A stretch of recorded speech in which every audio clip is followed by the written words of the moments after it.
Peraí. Agora entrou. Olá, Silvia. Oi, tudo Vamos, bom, vamos Yara? acertando. Tudo jóia. Vamos só acertando aqui para ficar direitinho. Agora acho que tá bom. Isso. Vamos lá? Vou começar, hein? Pegou os livros? Peguei. Olá, Silvia. Isso. Olá, Muito bem. Yara, tudo bom? Bom, Yara? Agora vamos começar. Isso. Boa tarde a todos que estão aí, agradecer a presença de todos. Meu nome é Yara Souza Lima, sou do Grupo Faz de Conta, contadora de histórias. Hoje eu vou estar aqui com Silvia, e ela também é autora, professora de história, presidente da Associação de Autoras e Autores Campista, participa também do coletivo da autora Labac, ela vai falar um pouco mais para a gente. Aí eu já começo, né? Muito obrigado por ter aceitado. Eu dei uma pausa de janeiro e fevereiro, estou voltando agora, estava fazendo desde o ano passado, aí dei uma pausa para buscar. Os autores campistas estão aí também, muito obrigado. Daniel também já passou por lá. E eu vou fazer um novo horário também, para acalmar, para descansar do almoço. Conseguiu estabilizar? Isso. Isso. Só estou vendo uma coisa aqui para ficar mais claro. Ao vivo é assim mesmo. Vamos lá.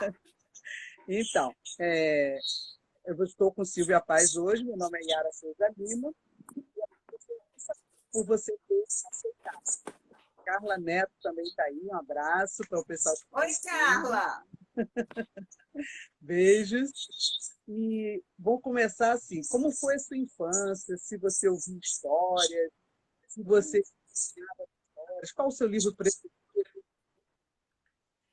Bom, Yara, é um prazer enorme estar aqui com você, porque nós somos companheiras do Conselho de Cultura também, né? E acompanho o seu trabalho como contadora de história. E invejo vocês, mas uma inveja boa, porque as contadoras de história são tudo para os nossos livros, porque a gente escreve, mas a gente não é contadora de história, né? E a contadora de história dá todo o encantamento ao livro. E realmente, eu, quando criança, eu gostava muito de ouvir histórias. Quem contava histórias para mim era minha avó por parte de pai, a Nini. E minha avó usava um livro, que não tinha tanto livro na época também, né? Tinha um livro que era Pedro Malas Artes, que é um livro da literatura portuguesa. Há pouco tempo eu procurei e nem encontrei assim muito fácil, não. Só tem sebo mesmo, né? Mas era muito bonito, porque era um livro grande, com figuras grandes. E o Pedro Malas Artes era aquele moleque safado, né, que se metia num monte de atrapalhada, mas no final dava tudo certo. E a gente adorava ouvir as histórias, e vovó contava uma história por noite.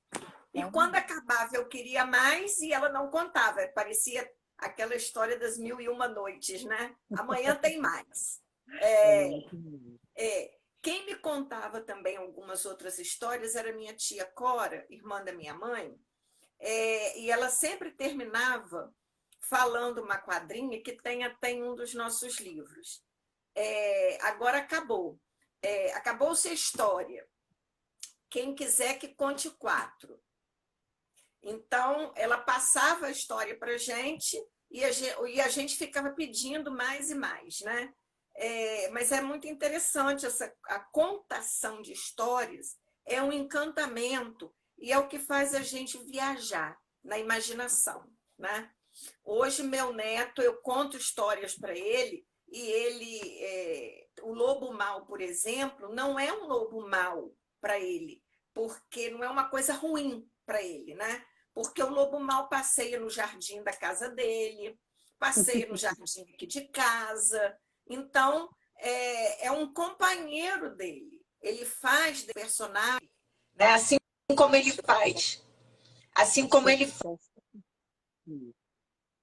faz também de personagens, os que aparecem nos desenhos que ele assiste, né? Agora mesmo tem um novo colega, amigo dele, Arquil. Esse Arquil, não sei de qual história que é ou se ele inventou, mas é um companheiro dele. Agradecer o pessoal que está entrando, o Fernando também está aí, nosso colega, Mônica também está aí, agradecer a presença de vocês. E me diz uma coisa, como é que foi a sua trajetória como professora de história?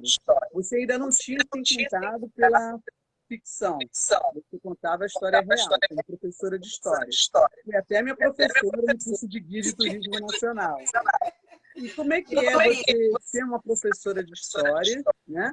Aí eu até brinquei assim, quando eu estava divulgando para algumas pessoas, da ficção, né, do real para a ficção. Como é que foi esse transporte? Como foi criar a primeira história infantil? Pois é, a história da humanidade também é encantadora e também tem muita coisa, principalmente Idade Média, aqueles contadores de história, as histórias de cavalaria, das princesas que não tiveram vida fácil na realidade, né? Mas que nos contos de fada são transformadas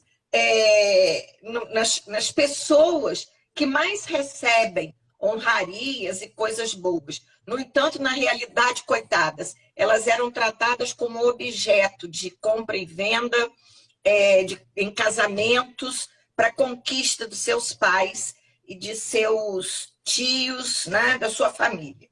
Não era uma vida muito fácil de princesa, não. Casamentos arranjados e tudo mais. Mas, e a partir daí, eu e a Carmen, nós trabalhamos muito com história local. Somos professoras de história, eu e ela, e trabalhamos muito com história local. Então, a gente via a dificuldade de nossos colegas que trabalhavam com as crianças e com adultos também, em ter textos que falassem sobre o patrimônio imaterial. Para os adultos, na universidade, bom, não tem muitos livros. Nós temos mais de 1000 títulos em dissertações, em teses, em livros sobre história de campos. É um assunto muito vasto, ainda há muito que se pesquisar, né? Muita coisa mesmo, mas nós já temos uma farta literatura sobre história de campos. No entanto, para as crianças, nada. E aí eu e a Carmen resolvemos, não, Carmen, nós vamos sentar e vamos começar a escrever para as crianças. E pegamos o nosso Urural Pançudo, que foi o primeiro livro que fala da lenda do jacaré, o jacaré de papo amarelo. E que conta, uma história. É claro que a gente não entra em detalhes, né? Porque o livro infantil a gente conta a história, mas não entra muito em detalhes de muita coisa. No entanto, ele pode e vai ser trabalhado por nossos colegas com uma leitura de hoje. Por exemplo, a nossa princesa e o nosso príncipe não é louro de olhos azuis, não mora em castelos mirabolantes, né? Eles são um casal de mestiços, tanto a menina como o menino, é a moça bonita e o moço bonito, mas são mestiços, são brasileiros, são da terra, né?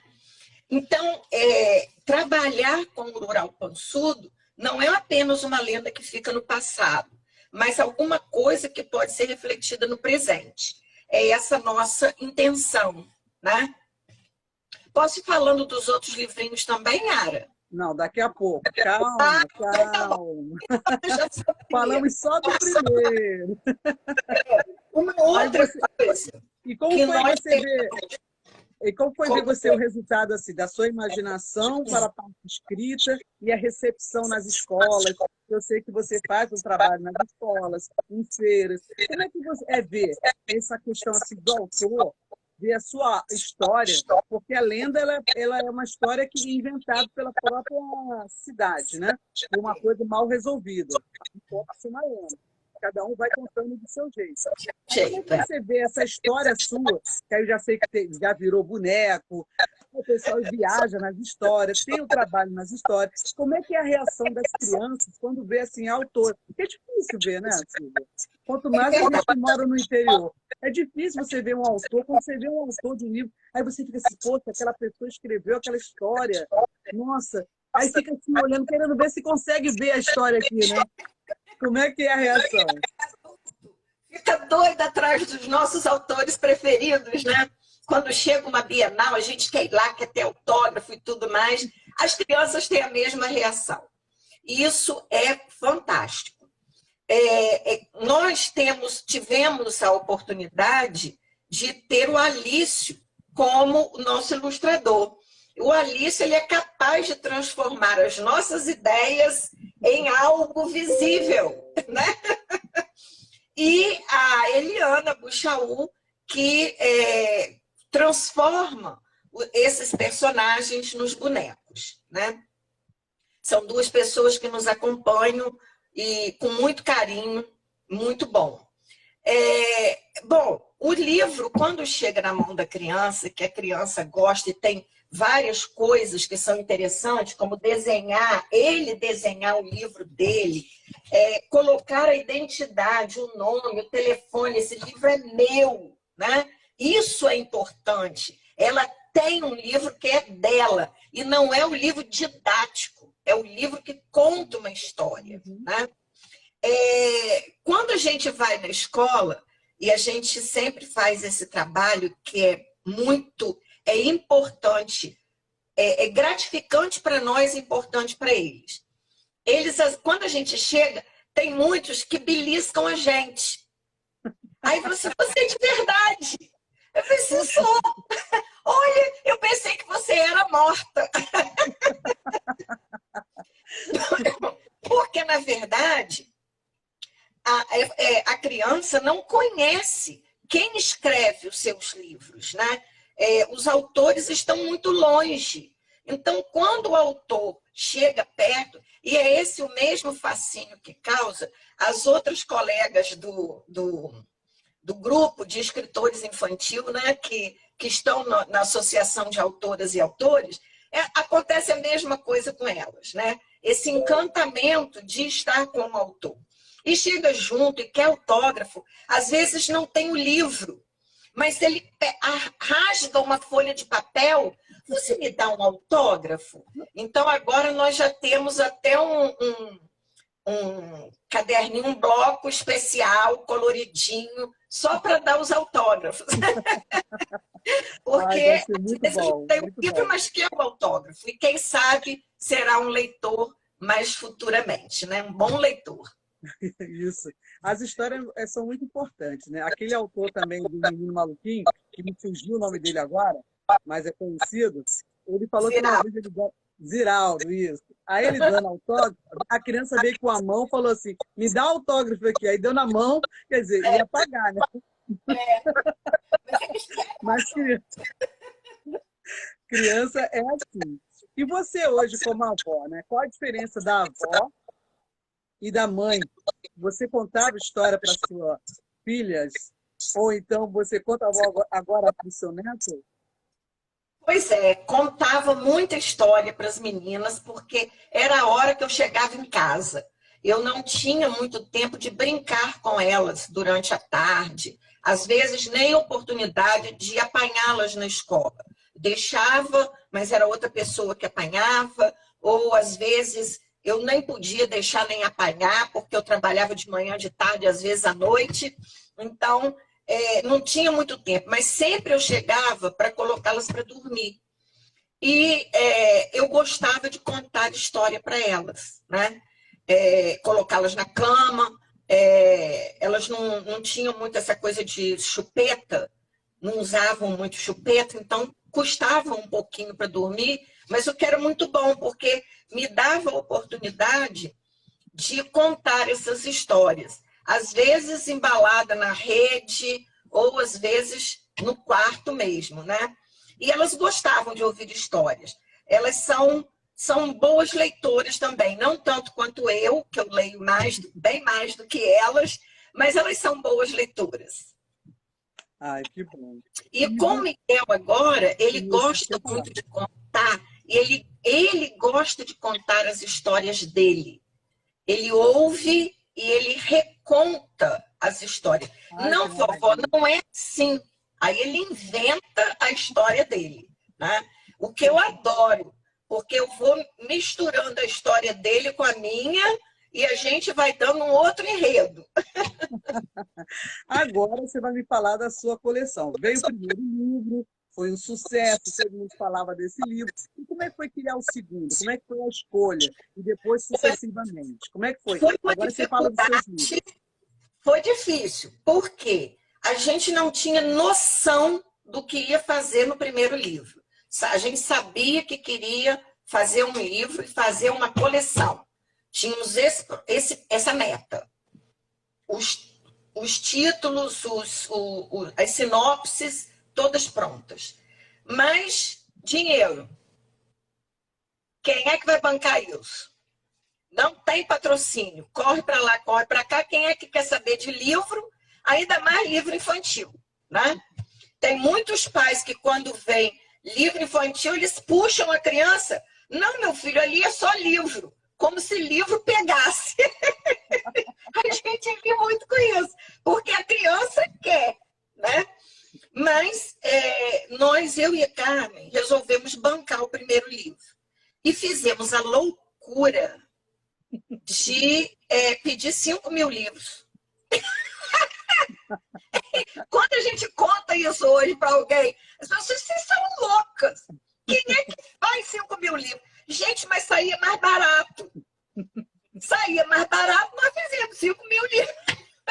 E hoje nós temos um estoque de livros para vender desse primeiro. Mas aprendemos, foi bom, aprendemos, agora a gente já avisa aos nossos amigos, gente, olha, não faz mais que 1.000, porque 1.000 é um teto máximo estourando. 500 é um número bom, porque sai mais em conta. Você, dependendo do tipo de livro, você tem uma temporalidade, né, de aceitação. Então, nós aprendemos isso. E fomos vendo outras coisas que deram muito certo. Por exemplo, todos os nossos livros terminam com imagens noturnas. Porque amanhã é uma nova história. Uma nova história que pode ser uma outra história do livro ou uma nova história que a própria criança vai escrever e vai contar. Né? Amanhã é sempre um novo dia. Então, uma outra coisa interessante foi a gente usar palavras do nosso Campsteaks. Então, a gente tem um glossário com palavras entre elas, palavras do Campsteaks. Fala alguma aí para o pessoal conhecer. Tem gente aqui que não é da região, né?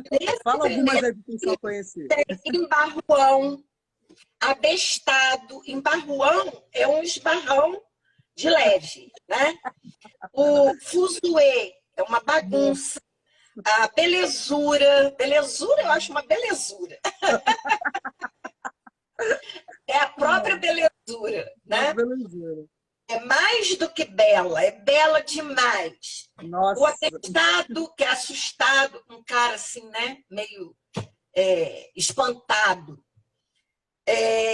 Trabalhador, que nós temos muita fala. Está muito na nossa linguagem a influência africana, que corta um pouco as palavras, não fala, não pronuncia todas as letras, né? E as sílabas corretas das palavras. Então, é sinhá, senhor, pro quê, trabalhador. Então, são algumas palavras. Umas 3 vezes. Então, isso é também um patrimônio imaterial, né? E a linguagem é uma identidade muito forte nossa. Então entra aí já a professora de história com a professora de ficção e faz essa mixagem, né? Para aquela que trabalha com cultura e que ama a cultura popular, está tudo junto. Ai, que bacana, que bacana. Outra coisa também é ter sempre um trabalho, uma atividade que a gente propõe. De desenho, de busca na internet, de ir ao museu, de fazer um doce, né? A gente está sempre propondo uma atividade em cada um dos livros. Fala os nomes dos livros, Silvia, para o pessoal saber. Rural Consul, primeiro livrozinho Kratiská, que vai contar a história, um pouco da história do índio Goitacá, mas vai falar também de um outro patrimônio, que é o patrimônio natural, que são as matas de restinga. A Chiquinha Faceira, que fala da dança da Mana Chica do Caboio, já foi trabalho de pós-graduação, de mestrado, rural também. O rural já andou em trabalho até por Portugal. Olha, que bacana, internacional. A Rainha Raia, que fala dos nossos doces. Essa tem ainda, as crianças amam. Ai, que legal. A Raia, que fala dos nossos doces, entre eles o mais famoso, que é o chuvisco. O jongo, que a gente já puxa aqui, e na Mana Chica também, as memórias vivas. A gente procura entrevistar pessoas de idade que têm o conhecimento, né? Aqui foi a Noinha, que é a nossa jongueira. Já perdemos Maria Cobrinha, já perdemos Maria Anitta, tantas outras. E a Noinha, ela vem aí trazendo essa memória de todas essas mulheres jongueiras.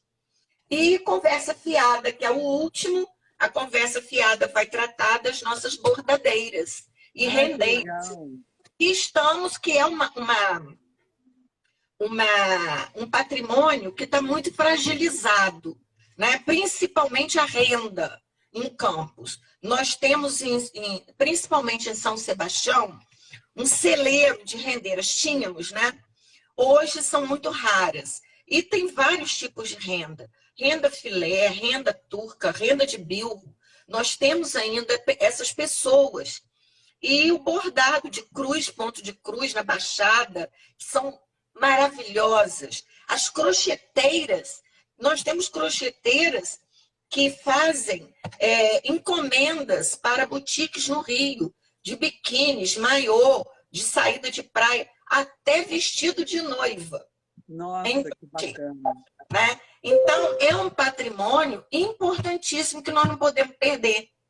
Exato. E as crianças precisam saber disso para valorizar, para conhecer, né? E para transformar, porque se a gente não transforma essa tradição, a gente não carrega. Fica para trás. Se você não conhece, você não ama, né? Tem que conhecer para amar, né? Então, acho que essa é a função de vocês valorizar tanto a questão material como a imaterial. Como também os irmãos Grimm, que você deve ter estudado, você com certeza deve ter falado, os irmãos Grimm, tem Charles Perrault também, que Charles Perrault, é esse nome mesmo. E às vezes eu confundo o nome. Faz justamente isso de buscar as histórias que as pessoas contavam. Vocês estão fazendo isso, registrando em livros essa toda a nossa cultura local, como as palavras, que a gente pode cair em desuso. Porque as palavras vão mudando, né? A língua é uma coisa viva, né? Está sempre mudando, né? E isso é muito legal, porque precisa ter isso registrado, né? E vocês já estão pensando no próximo livro? Tem mais um livro que está fora dessa coleção, que é a história do livro. A história do livro, ele vai contar que o livro ele tem uma história em si, que começa lá nas cavernas, quando o homem tenta registrar através de desenhos que hoje são os ícones, né? Aí a transformação temporal em comunicação. Essa comunicação, esses ícones, eles se transformam nas letras que nós temos hoje. Hoje nós estamos voltando a usar os ícones, né? Na nossa comunicação. Aí, Ai, que legal!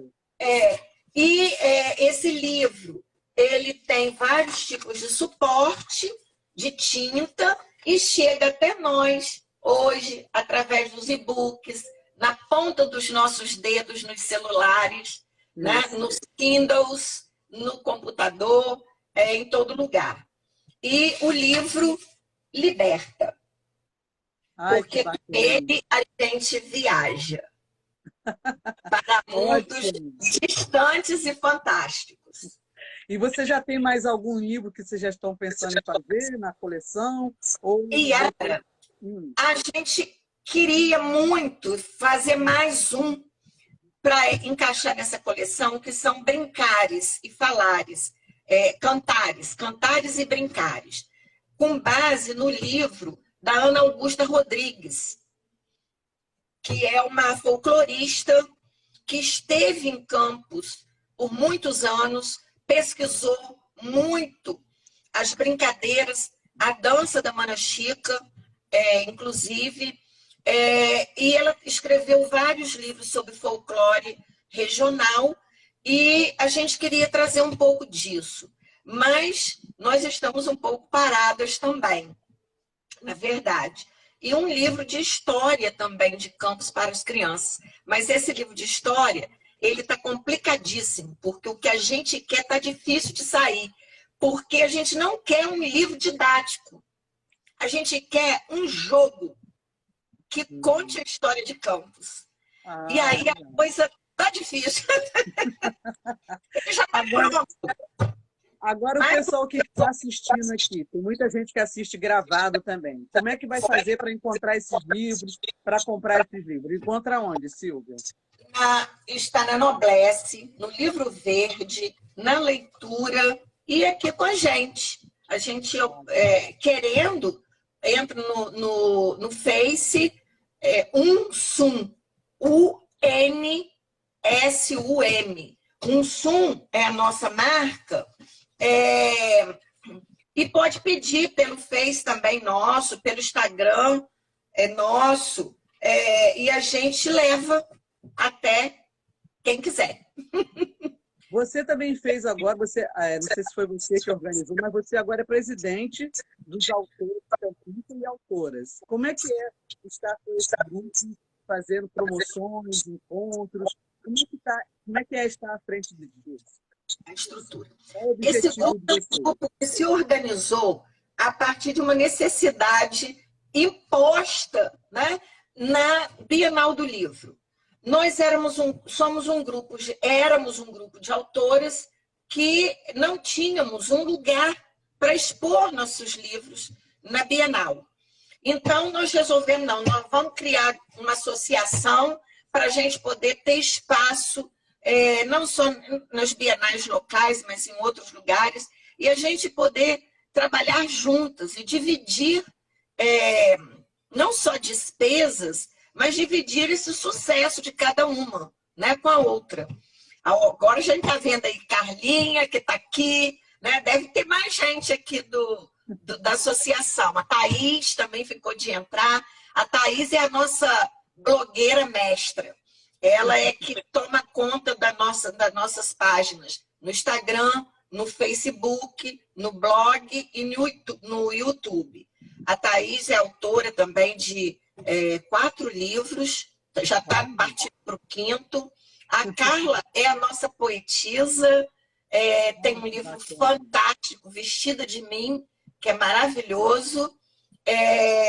E a Carla, ela fala com a nossa linguagem, ela fala dos nossos lugares, né?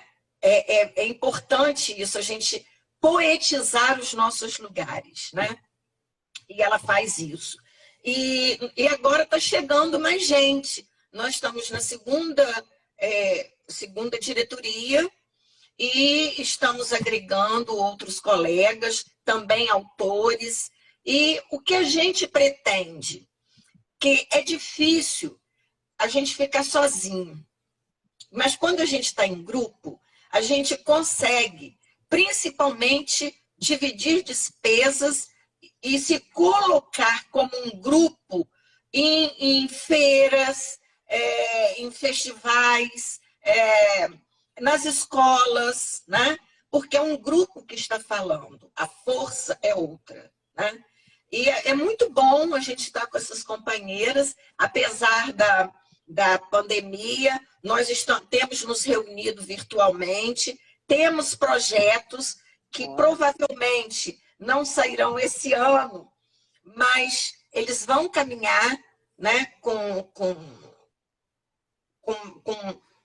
um planejamento talvez mais a longo prazo, mas para sair em breve. E vai ser muito legal, tenho certeza que vocês vão gostar. Ai, que bom. Fico feliz em toda essa sua trajetória, falando sobre as histórias. E essa cultura que não pode se perder. Eu acho que a cultura local não pode se perder dessa grande cultura nacional, desse falar do seu redor, né? A gente não pode esquecer disso, né? Porque às vezes a pessoa fica querendo só falar de fora, e esquece, né, de falar do seu local.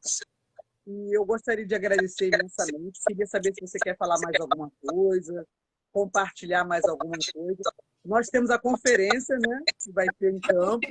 Cultura, que nós estamos aí trabalhando nela, queremos que o pessoal do grupo de leitores, quem é bom leitor, quem gosta de ler, tem que estar na conferência, participando da Câmara de Literatura, sobretudo. Temos muito que caminhar. E das outras câmaras também, né? Que eu que estou ligada à literatura, estou na Câmara de Dança, você sabe disso, né, Yara? Com muito prazer de estar com esses companheiros, porque tudo é cultura local. Você que está no Estado, nos representando, né, sabe como é difícil o lugar da cultura dentro desse país, né? Então, acho que você é um elemento forte lá para nós, que você conhece muito bem a nossa região e conhece muito bem a trajetória da nossa cultura. Então, é importante que a gente esteja no local, no regional, para fortalecer a cultura como um todo, né? Avisar também que quarta-feira, dia 10, nós temos o lançamento de um livro, Contos de Gaveta, da Maria Emília Juncá Balbi, que é da associação. Ela vai ser no Instagram da Nanita Flores. Ah, sim, conheço, Nana. Né? Vai lançar o livro dela. Então, na associação, a gente tem contistas, romancistas, escritoras infantis, historiadores, escrevendo outras histórias também, né? E foi um prazer enorme estar aqui com você hoje, nessa tarde, e vamos aí brigar por um lugar no Conselho de Cultura, para que ele continue forte. Temos um plano pela frente, né, Yara? Que Exato. Deus foi trabalho. Um plano muito de cultura trabalho. que precisa agora ser colocado em prática, né? E contamos aí com essa nova geração. Isso, exatamente. Assim, compartilhar também as pessoas que estarem sempre compartilhando os assuntos culturais aqui da cidade, compartilhar, fortalecer. Às vezes a pessoa não pode estar presente, mas compartilha, dá uma curtida, porque é muito importante a gente não deixar a cultura morrer. Depois, dá um like, comenta. Exato. Eu fortaleço muito, eu divulgo muitas coisas que acontecem, não só minhas, mas de outras pessoas também. E é importante você valorizar para não deixar morrer, né? Porque senão o sistema nos engole, né? A gente precisa estar junta mesmo. Exatamente. Eu fiz essa proposta de estar conversando com contadores de histórias, agora eu estou pegando também um pouco autores e falando um pouco assim da história. É importante não deixar esse canal da literatura, que você sabe que é muito esquecido, fora do sistema, né? Porque eu vi muito assim, o pessoal falando sobre música, teatro, Aí eu falei assim, gente, onde está a história que é base de tudo? Onde está, né? Onde ela está? Então, a minha intenção de fazer essas lives, convidar outras pessoas, é justamente não deixar cair no esquecimento a importância que é uma história. Mesmo porque, Yara, a gente precisa formar novos leitores, né? E o brasileiro, de modo geral, lê muito pouco. Muito. Em termos de livros, né? A gente lê muito vendo filme, lê muito assistindo teatro, lê muito, porque são outras formas de leitura. Exato. Mas adquirir o livro para ler, e eu adoro as suas dicas do dia, e aquelas dicas que você dá de um autor, dos mandamentos, né? Daniel Pennac. Um dos mandamentos que é o direito de riscar o livro. Essa eu adoro. Eu não cheguei nessa ainda, não. Eu quero ter o livro, mas pode colocar isso ainda dele também, para riscar o livro. Porque o livro riscado é o livro vivenciado, vivido. Exato. Né? Acho que é importante. Eu sou uma compradora de livro. Todo mês eu estou comprando um livro que é assim, dentro da área de teatro, dentro da área de contação de histórias. Tem um rapaz que faz parte até do Instagram, vou depois deixar você em contato com ele. Ele vende os livros através do Instagram. Legal. Ele até esteve comigo aqui também, acho que foi o último, que é antes do intervalo. E ele faz justamente esse trabalho, né? Ele faz uma resenha do livro, coloca... E ele vende muito livro técnico da contação de história, né? Que eu acho que é muito importante você conhecer um pouco, né? Eu adoro, quanto mais é fundamento, mais eu gosto, né? Mais eu gosto. E eu acho importante a leitura. A leitura muda a pessoa para tudo. É para ler uma bula de remédio, para você saber os seus direitos, saber interpretar o que está lendo. Então, eu acho muito importante. E dos livros simples que você vai para os mais... Porque é essa coisa da interpretação que nem sempre está escrito, mas está nas entrelinhas, né? E o leitor, aquele bom leitor, não é ledor, aquele leitor, ele realmente vai entender o que está escrito e o que não está escrito, né? O que está subentendido ali naquelas palavras, né? E no contexto do todo de uma história ou de uma frase, às vezes, né? Essa é a grande importância da leitura.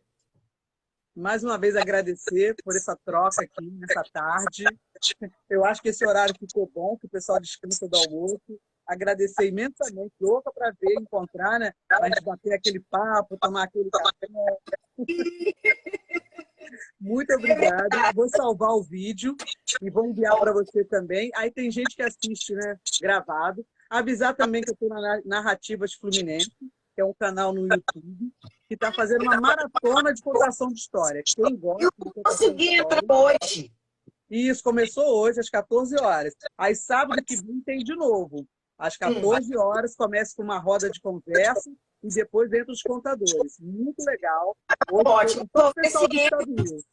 No próximo, hoje não consegui entrar. Eu bem que tentei, mas não consegui entrar. Não sei o que deu. É porque o canal, como ele não está ainda criando, aí hoje eles fizeram em 2 canais, mas você consegue assistir gravado. Narrativas Fluminense. Quem não assistiu, pode assistir, pode dar lá, contribuir, porque é bem bacana, tem muita história bacana lá. E agradeço a você mais uma vez. Amei. Eu que agradeço.